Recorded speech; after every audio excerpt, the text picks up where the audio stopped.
కథ భోగిమంట. రచయిత కుడుపూడి శ్రీను గారు. స్వరం నాగమౌనిక.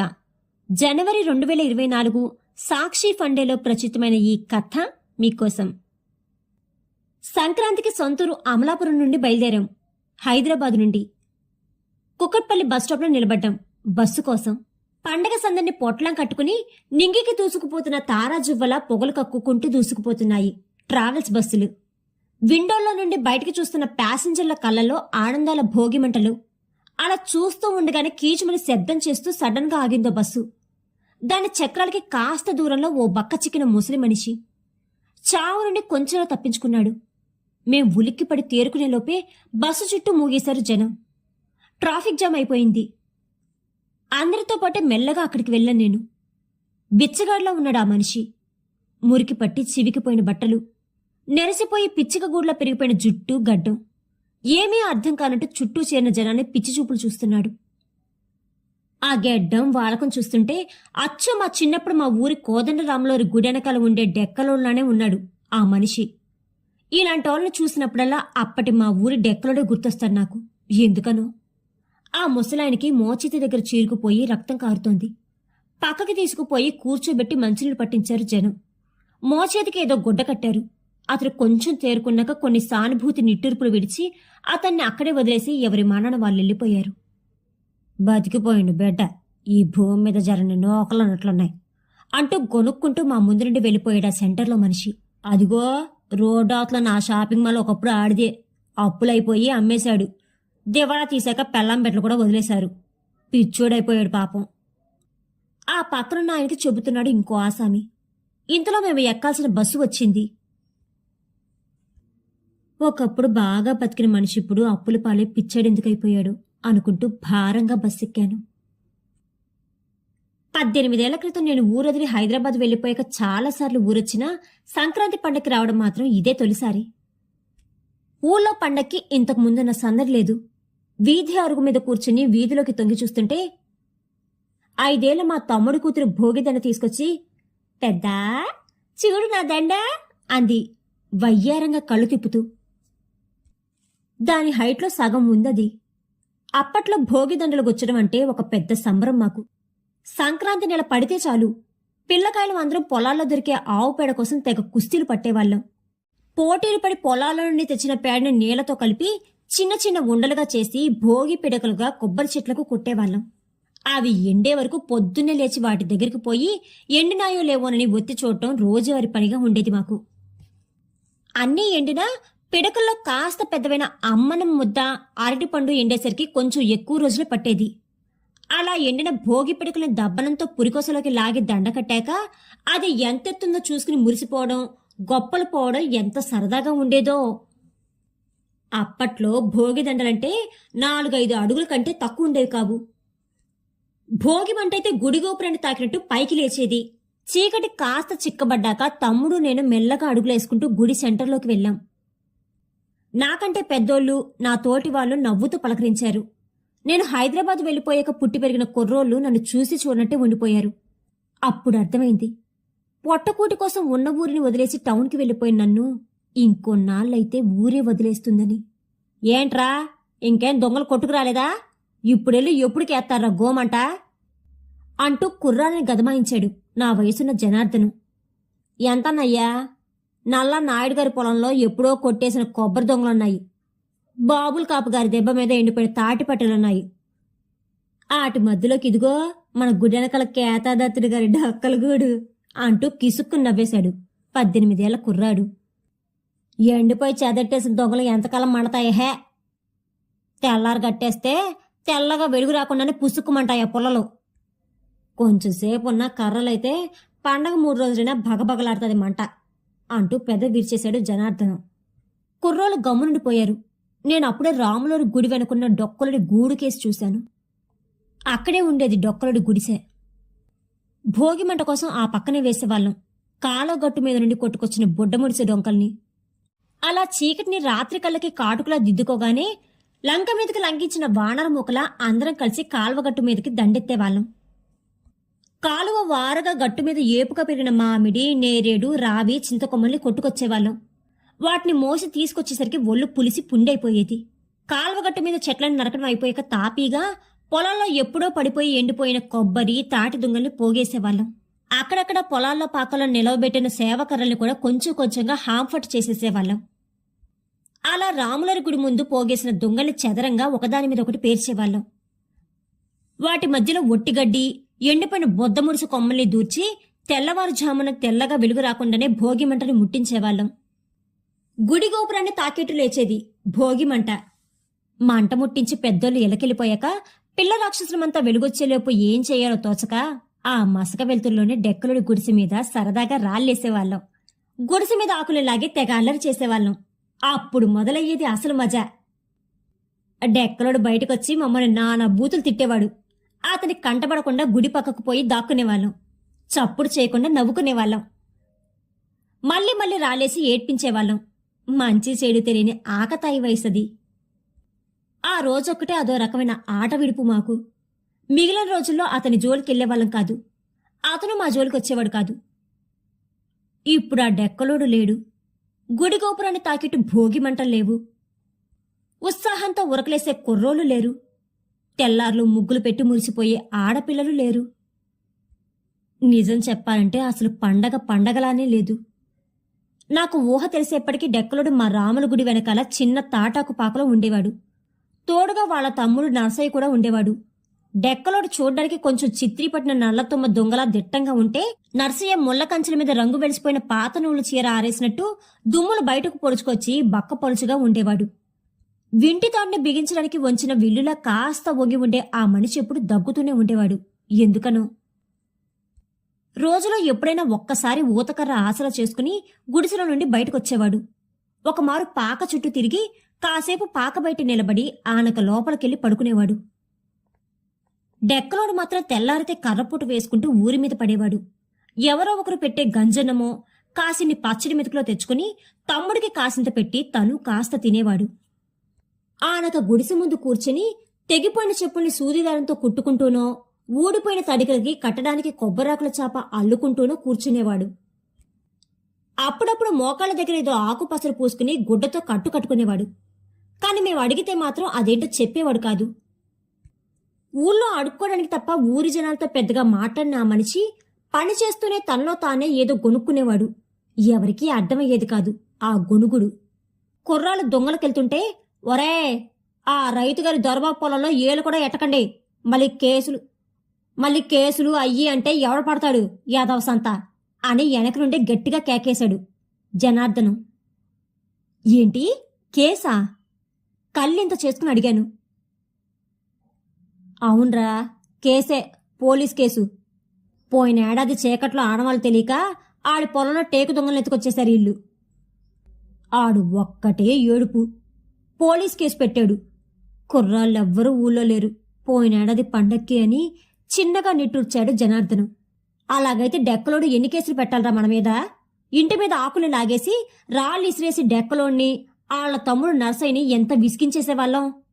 అప్పట్లో భోగి పండక్కి మనం ఏ అల్లరి పని చేసినా పొలాల్లో రైతులు కూడా చూసి చూడనట్టు ఉండేవారే తప్ప ఏనాడైనా పల్లెత్తు మాటనేవారా మనల్ని? ఇలాంటి కేసులవి ఎప్పుడైనా చూసామా మన చిన్నతనంలో? ఎంతైనా మాయామర్మం ఎరుగని రోజులు రావి అన్నాను నేను. నిజమేరా అంటూ చిన్నగా నిట్టూర్చాడు జనార్దనం. అప్పటికే జనార్దనం చెప్పిన మాటలకు తలాడిస్తూ కుర్రాళ్ళంతా భోగి దొంగల కోసం కత్తి కటార్లతో చీకట్లో కలిసిపోయారు. తమ్ముడు కూడా వాళ్లతో బాటే వెళ్ళాడు. నేను ఇంటికొచ్చి అన్నం వడ్డిస్తున్న అమ్మని అడిగాను, అమ్మా ఆ డెక్కలలో అసలు పెళ్లి చేసుకోలేదా అని. నా ఊహ తెలిసాక అతని గుడిసెలో ఒక్క ఆడమనిషిని కూడా చూడలేదు. అమ్మ భారంగా నిట్టూర్చింది. ఆ అవ్వకేం, అదంతా ఒక పెద్ద కథలే నాయనా అని చెప్పడానికి రెడీ అయ్యింది. ఆడి కథంతా నీకేం తెలుసు గాని నేను చెప్తాను, ముందు నువ్వు అన్నం తినేసిరారా పెద్దోడా అంటూ లంక పొగాకు చుట్టని నోట్లో పెట్టుకుంటూ జ్ఞాపకాల్లోకి వెళ్ళిపోయాడు నాన్న. అన్నం తినేశాక నాన్న పక్కన కూర్చున్నాను. నాన్న చెప్పడం మొదలెట్టాడు. అది 1980లో తుఫాన్రా పెద్దోడా. నేను పుట్టి పెరిగాక అలాంటి తుఫాన్ చూడలేదు. ఇళ్లపైన తాటాకు కప్పులు గాల్లోకి లేచిపోయాయి. కొబ్బరి చెట్లు కూకటి వేళతో నేల కొరిగిపోయి అరటి తోటలన్నీ కచ్చాపచ్చ అయిపోయాయి. పొలాల్లో పాకలు కూలిపోతే గేదెలను తోలుకొద్దామని వానకి తడవకుండా నెత్తి మీద నుండి గోనె పట్టాలు కప్పుకుని మీ పెద్ద బాబు నేను పొలం దారిగట్టు అట్టుకుని వెళ్తుంటే గుయ్యోమని ఒకటే గాలి వర్షము. దారికి అడ్డంగా పడిపోయిన చెట్లు, కట్లు తెగిపోయిన బోదిగట్లు. ఎలాగోలా ప్రాణాలను అరిచేతిలో పెట్టుకుని గేదెను తేలుకొచ్చి లాకుమొండిలో ఉన్న గవర్నమెంట్ల షెడ్లో కట్టేసొత్తుంటే మన ఇంటికొచ్చే వంతదారిలో ఉన్న మొత్తాతల కాలం నాటి రావి చెట్టు దారికి అడ్డంగా పడిపోయింది. అప్పుడే అనుకున్నాను, మీ తాతోళ్ళు ఉమ్మట్లో ఉన్నప్పుడు కట్టిన 5 పోర్షన్ల మట్టి అరుగుల తాటాకిళ్ళు మట్టిలో కలిసిపోయి ఉంటదని. ఆదరాబాదరాగా పరుగెత్తుకొచ్చి గుడి సెంటర్లో నుండి ఆ ఇంటి వైపు సొత్తే గోడలు కూలిపోయి ఆ పైన తాటాకుల కప్పు దబ్బిడిపోయి కనిపించింది ఆ మట్టి ఇల్లు. 4 కుటుంబాల జనం, పిల్ల పీచు మొత్తం కలిపి 15 మంది దాకా ఉండేవాళ్ళం ఆ ఇంట్లో. అప్పటికి నీకు 3 ఏడు. మీ పెద్దబాబుకి నాకు గుండాగిపోయినట్టు అనిపించింది. ఇంటి ముందు నిలబడి మేమిద్దరం నెత్తి నోరు బాదుకుంటే లోపల నుండి కిక్కు మనలేదు ఒక్కరు. అప్పుడు వినిపించింది రాములరి గుడి వెనకాల ఉండే గోవిందరాజుల ఇంట్లో నుండి పొలికాక. ఒరే సత్యం, మీ ఓళ్ళంతా మా ఇంట్లోనే ఉన్నారే, బేగిట్ వచ్చేయండి, మీ వాకిట్లో గంగా బొండా చెట్టు పిచ్చెక్కినట్టు ఊగుతా ఉంది అంట గట్టిగా కేకేశాడు గోవిందరాజులు. అప్పుడు ప్రాణం లేచొచ్చింది మాకు. గబగబా గుడెనకల ఉన్న ఆడింటికెళ్తే ఇంటి నిండా బిలబిల్లాడుతా ఉన్నారు మన పాలెం జనం. పాలెం మొత్తానికి ఆడిది, దోళ్ల వ్యాపారం చేసే బుల్రాజుది మాత్రమే సిమెంట్ గోర్లున్న బంగాళ పెంకుటిల్లు. తుఫానికి పెంకులు కొన్ని పైకి లేచిపోయినా ఆ ఇల్లు 2 మాత్రం నెట్రాడుల్లా అలాగే నిలబడిపోయాయి. ఆ మర్నాటికి తుఫాన్ నిలిచిపోయింది గాని ఊరు మాత్రం ఇంచుమించుగా కుప్పకూలిపోయింది. తుఫానికి పడిపోయిన ఇళ్లను నిలబెట్టుకునేదాకా ఆ రాములరి గుడి అరుగు, ఆ 2 పెంకుటిల్లే ఆసరా అయ్యాయి పాలెం జనాలకి. గోవిందరాజులైతే గాదిలో ధాన్యం తీయించి 3 రోజుల పాటు 2 పూట్ల భోజనాల ఏర్పాట్లయ్యి దగ్గరుండి చేయించేవాడు. ఆ లావిడ కనకలక్ష్మి పిల్లలకు కావలసిన పాలు, నీళ్ల ఏర్పాట్లు చూసుకునేది. ఊళ్ళో జనం చేతులెత్తి మొక్కేవాళ్ళు వాళ్ళిద్దరికీ. గోవిందరాజులకి ఇష్టం ఉండేవి కావు ఆ పొగడ్తలు. కష్టంలో ఉన్నడికి పావలా రూపాయి సాయం చేసేవాడు. తిరిగిస్తే తీసుకునేవాడు, లేదంటే లేదు. గోవిందరాజులకి 5 ఎకరాల కొబ్బరి తోట, 3 ఎకరాల ఊడ్పు చేను ఉండేది. మన పాలెంలో అప్పట్లో కాస్తో కూస్తో డబ్బున్నవాడు కూడా ఆడే. ఎగసాయంతో బాటే అంబాజీపేట సంతలో కొబ్బరికాయ వ్యాపారం చేసేవాడు ఆ మనిషి. చేతి నిండా బోలు డబ్బు, చేతికి 4 ఉంగరాలు, మెల్లో పులిగోరు గొలుసు. మనిషి నల్లగా కలైన ముఖంతో టేకు దొంగల చెయ్యెత్తరి విగ్రహం. చెబితే నమ్మవుగాని పెద్దోడా, తుఫానికి కొబ్బరి తోటలు దెబ్బతినేశాక కొబ్బరికాయ రేటు అమాంతం పెరిగిపోయింది. ఆ దెబ్బతో గోవిందరాజు తుఫానికి ముందు అటక మీద పొలంలో పెంకుటి శాలలో నిలవగట్టిన కొబ్బరికాయకి మంచి రేటొచ్చింది. ఆ మిగులు డబ్బుతోనే ఆ టైంలో ఆ పక్కనే ఉన్న బండార్లంకలో చిన్నగా బట్టల షాప్ కూడా తెరిచాడు. కొన్నాళ్ళకి ఆ షాపు పెద్దదైంది. ఎప్పుడు 4-5 పనులుండేవారు ఆ షాపులో. అదే కాకుండా కొద్దో గొప్ప డబ్బులు అనపర్తి రేట్ల దగ్గర తక్కువ వడ్డీకి తెచ్చి బయట జనాలకిచ్చి వడ్డీ వ్యాపారం కూడా మొదలెట్టాడు. ద్వారపూడి, బెజవాడ సంతలకెళ్ళి టోకు ధరల్లో బట్టలు తెచ్చి బండార్లంక షాపులో అమ్మేబోడు. అలా బట్టల కోసం గోవిందరాజులు ద్వారపూడి సంతకెళ్ళినప్పుడు జరిగిందో విచిత్రం. ఎవరో భోగమోళ్ళ పిల్లంట ఒకరోజు ఇంటికి తీసుకొచ్చాడు. దారి తప్పిపోయి బెదిరిచూపులు చొత్తంటే ఆ బాధ చూడలేక ఇంటికి తీసుకొచ్చానని ఊళ్ళో జనాలకు చెప్పేవాడు. ఆ పిల్లకి ఓ 25 దాటుంటది వయసు. పాలనొరగ తెలుపు, గోవిందరాజుల్లాగానే చెయ్యెత్తరి మనిషి, కలైన ముఖము. ఊళ్ళో కుర్రాళ్ళంతా గుడి సెంటర్లోనూ తిరిగేవారెప్పుడు ఆ పిల్ల కళ్ళల్లో పడాలని. పగలల్లా ఇంట్లో నుండి బయటకొచ్చేది కాదు ఆ పిల్ల. రాత్రిళ్ళు మాత్రం అరుగు మీద పడక కుర్చీలో కూర్చుని వయ్యారంగా కాళ్ళు ఊపుతా ఉండేది. బాగా చీకటి పడ్డాక ఆ ఇంటి ముందు నుండి వెళ్తే ముఖానికి గుప్పును కొట్టేది సన్నజాజుల అత్తరు వాసన. ఆ పిల్లొచ్చిన కాడ్నుంచి రోజు గొడవే గోవిందరాజుల ఇంట్లో. కనకలక్ష్మి చాలా కాలం ఓపిక పట్టింది. అలా గొడవ పడి పడి కొన్నాళ్ళకి విసుగొచ్చి ఓ రోజు తెల్లారగట్లా చెప్పా పెట్టకుండా పెట్టే బెడ సర్దుకుని పుట్టింటికి వెళ్ళిపోయింది. అలా వెళ్ళిన మనిషి మళ్ళీ రాలేదు ఊళ్ళోకి. కనకలక్ష్మి వెళ్ళిపోయాక ఆ భోగమూల పిల్లతోనే ఉండేవాడు గోవిందరాజులు. అంతకు ముందెప్పుడు మందు అలవాటు లేని గోవిందరాజులకి మెల్లగా మందు అలవాటైంది. ఆ పిల్లకు కూడా మందు అలవాటు చేసేడు. మందు తాగాక వాళ్ళిద్దరూ కాసేపు సరసాలాడుకుని నిషా బాగా తలకెక్కాక జుట్టు పట్టుకుని కొట్టుకుని చచ్చేవాళ్ళు. కనకలక్ష్మి ఉండగా చీమ కూడా చుట్టుకుమని నా కొంప ప్రతిరోజు చీకటి పడితే చాలు ఆ అంబాజీపేట దూల సంత అయిపోయేది. గోవిందరాజులు మెల్లగా గురివిందరాజు అయిపోయాడు. పగలు రాత్రి తేడా లేకుండా తాగడం మొదలెట్టేశాడు. వ్యాపారాలు చేతికుందన్న కుర్రోళ్ళకు అప్పగించేశాడు. ఆ దెబ్బకి వ్యాపారాలు ఏటిపాలైపోయాయి. గోవిందరాజుని లోకు కట్టేసి వడ్డీకి డబ్బులు తీసుకున్న జనాలు మెల్లగా ఎదురు తిరిగి బాకీలు ఎగ్గొట్టేశారు. ఆనపర్తి రెడ్లు గోవిందరాజులు జుట్టు పట్టుకున్నారు. నిలువ పెట్టిన కొబ్బరికాయ రేటు ధబాలమని పడిపోయి బోలెడు నష్టం వచ్చేసింది. బట్టల వ్యాపారం మట్టి కొట్టుకుపోయి అప్పుల్ని మిగిల్చింది. ఒకప్పుడు చాలా గొప్పగా బతికిన గోవిందరాజులు ఎక్కడో వేసిన తప్పటడిగే చివరాఖరికి ఆన్ని నడివీధిలో కట్టుబట్టలతో నిలబెట్టేసింది. అప్పుల్ని తీర్చడానికి ఉప్పుకి ఊరగాయకి పొలాలు అమ్మేశాడు. అమ్మేసిన డబ్బులతో ఉన్న బాకీని తీర్చేసి ఉన్నంతలో ఎలాగోలా బతుకుదామనుకుంటే మనిషికి ఇంకో షాకు తగిలింది. ఈడితో లాభం లేదనుకుందేమో.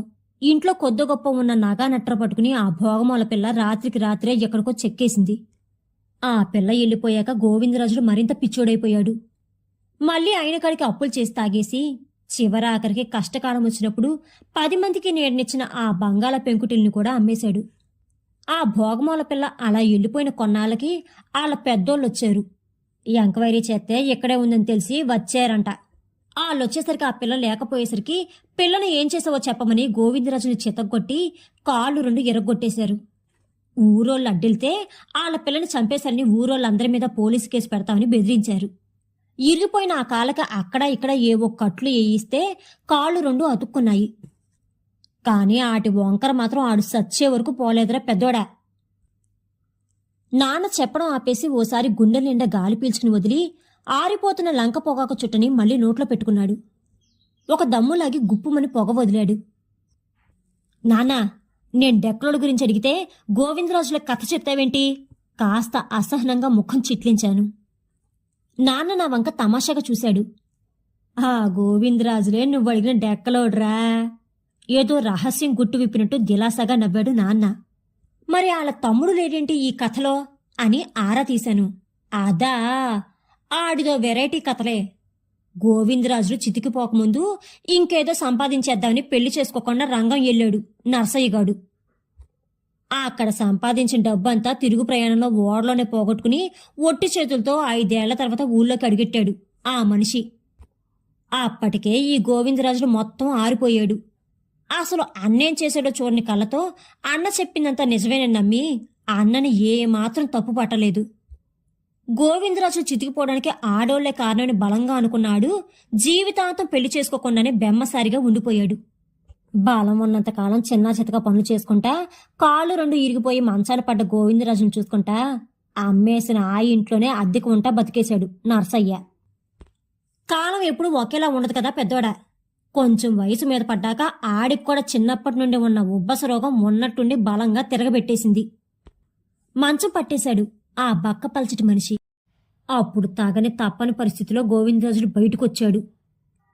అవిటి కాలకే ఊతకర్రని ఆసరా చేసుకుంటూ డేక్కుంటూ ఊరంతా తిరిగేవాడు. మాకందరికీ కష్టంలో అన్నం పెట్టి ఆదుకున్న గోవిందరాజులు తెలుసో తెలియకో వేసిన తప్పటడుక్కి బతుకు రోడ్డు పాలైపోయి పిడికిడు మెతుకుల కోసం చిప్ప చేతబట్టుకుని డేక్కుంటా ఊరంతా తిరిగేసరికి గతం తెలియని మీలాంటి పిల్లోళ్ళందరికీ ఆడు డెక్కలోడయ్యాడ్రా అంటున్న నాన్న గొంతు గాద్గదికమై కళ్ళల్లో అప్రయత్నంగానే నీళ్లు తిరిగాయి. అమ్మ నాన్న చేతికి మంచినీళ్ళ గ్లాసు అందించింది. చివరాఖరి దశలో రాబడి అంతగా లేక అద్దె కట్టలేని ఆలని ఆ ఇల్లు కొనుక్కున్న బుల్రాజు నిర్దాక్షిణ్యంగా బయటికి ఇచ్చేస్తే ఊరోళ్ళంతా కలిసి అదుగో ఆ రాములూరి గుడికి వాళ్ళింటికి మధ్యలో ఉన్న ఆ కూసింత దేవుడి మాన్యంలో కత్తిరిపాక వేసి కాస్త నీడనిచ్చారా. ప్రతిరోజు ఊరోళ్ళమంతా ఓ పండో ఫలమో కాసిన్ని పచ్చడి మెతుకులో వాళ్ళకి పెట్టి గోవిందరాజులు బాగున్నప్పుడు చేసిన కొద్దో గొప్ప సాయానికి కొంచెమైనా రుణం తీర్చుకునే వాళ్ళం పెద్దోడా. గతంలో జరిగిన దానికి మనసు విరిగిపోయి కొంచెం మతి చెదిరిపోయి గతం తలుచుకుంటూ తన గుడిసె ముందు ఏదో గొనుక్కుంటూ ఉండేవాడు ఆ గోవిందరాజులు. ఆ అన్నానికి తప్ప ఇంకో మాట కోసం నోరెత్తిన ఆ మనిషి ఎవరైనా పలకరిస్తే పలికేవాడు, లేదంటే లేదు. కష్టమొచ్చినా కన్నీళ్లు వచ్చినా ఆ అన్నదమ్ములిద్దరే ఒకరికొకరు తోడుగా ఉండేవాళ్లు తప్ప ఇంకొకరికి చెప్పేవాళ్ళు కాదు. చివరాఖరికి చావులో కూడా ఆ ఇద్దరు కలిసిపోయారు. వాళ్ళిద్దరూ ఓ శీతాకాలం నాడు ఒకరి తర్వాత ఒకరు 2 రోజుల తేడాలో చచ్చిపోతే కర్మకాండలు అవి ఊరోళ్లే చేశారు. వాళ్ళు పోయాక వాళ్ళ జ్ఞాపకాలను మనసులో పెట్టుకుని ఇదిగో ఇలా అప్పుడప్పుడు తలుచుకోవడం తప్ప ఇంకేం చేయగలను చెప్పు పెద్దోడా. అనేసి భారంగా నిట్టూర్చింది అమ్మ.